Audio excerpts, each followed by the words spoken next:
እመቤታችን በዮሴፍ ቤት ሳለች ከዕለታት በአንድ ቀን ምንስ ቢሆን ሴት አይደለሁም ብላ ባጭር ታጥቃ ገንቦዋን ይዛ ውሃ ልትቀዳ ወደ ምንጭ ወረደች። ወመጻጽሙ ከልብ ወሰደዳሁ ውእቶን አንስት ይላል። የተጠማ ውሻ መጣ። ሴቶች ደብድበው አባረው ሰደዱት። ምን ነው አታጠጡትም? እሱስ የእግዚአብሔር ፍጡር አይደለም? አያሳዝናችሁም? አለቻቸው። አንቺ ሥራ ፈቲቱ አጠጪው። እኛስ ለባሎቻችን ለልጆቻችን እናስባለን፣ እንቸኩላለን። በዚያውስ ላይ እንዲህ አይነቱን ርኅራኄ ከወዴት አገኘሽው?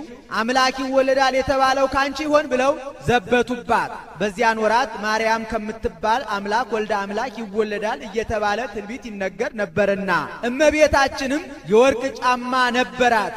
ዕቃዋን እንዳያረክስባት በወርቅ ጫማዋ ቀርታ አጠጥተዋለች። ርኅርኅተ ልብ ያሰኛት አንዱ ይህ ነው። አጠጥታው ስትሄድ መልአኩ በአምሳለ አረጋዊ በመንገድ ቆይቶ ስለ ትሕትና ትጸንሲ ትወልዲ አላት። እመቤታችንም ቀድሞ እናት አባቴን ያሳተ እኩይ ሰይጣን ደግሞ ዛሬ እኔንም ሊያስተኝ ነው ብላ መልስ ሳትመልስለት ዝም ብላ ትሄዳለች። ከቤቷ ደርሳ ገንቦዋን አኑራ ተቀምጣ ሳለ መልአኩ ለሁለተኛ ጊዜ ትጸንሲ ትወልዲ አላት። ይህ ነገር ደጋገመኝ፣ ደግ ነገር ሳይሆን አይቀርም፣ ከቤተ እግዚአብሔር ሄጄ ልረዳው ብላ ከቤተ እግዚአብሔር ሄዳ በወርቅ ወንበር ተቀምጣ ወንዘ ትፈትል ወርቀ ወሜላተ አስተርአያ ገብርኤል ግብተ ይላል። ወርቁን ከሐር ሐሩን ከወርቅ እያዋሃደች እያስማማች ስትፈትል መልአኩ ለሶስተኛ ጊዜ ትጸንሲ ትወልዲ አላት። እማይቴ ረከብከ ዘከመዝ ብስራተ ዘእንበለ ዘር ምድር እትወተ ወዘእንበለ ምጥ እምድንግል ጽንሰተ። ምድር ያለ ዘር ታበቅል ዘንድ ሴት ያለ ወንድ ትጸንስ ዘንድ እንደምን አድርጎ ይሆናል? እንዲህ ያለውን ነገር ከወዴት አገኘው አለችው። ቅዱስ ገብርኤልም ያንቺማ ጽንስ መቼ እንደሌሎች ሴቶች ነዋ። መንፈስ ቅዱስ ይመጽእ ላዕሌኪ፣ መንፈስ ቅዱስ ያድርብሻል። ወኃይለ ልዑል ይጼልለኪ፣ ኃይለ ልዑል ወልድ ከሦስቱ ግብራት ይከለክልሻል አላት። አንድም ኃይለ ልዑል መንፈስ ቅዱስ ቢያድርብሽ ካንቺ የሚወለደው ቅዱስ ቅዱስ ቅዱስ ተብለው ከሚመሰገኑ ከሦስቱ ቅዱስ አንዱ ቅዱስ ነው።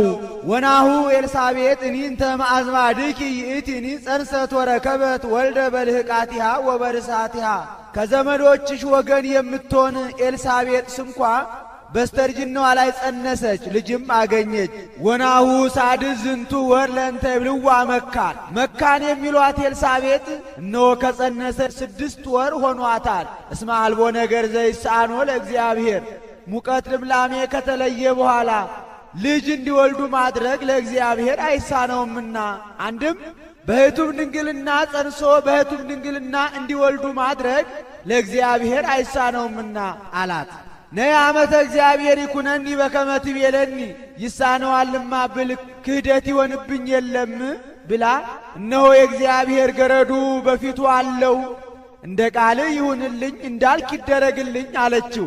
ይህንን ቃሏን ምክንያት አድርጎ ዋሕድ ቃለ እግዚአብሔር በግብረ መንፈስ ቅዱስ ያን ጊዜ በማኅፀኗ ተቀረጸ።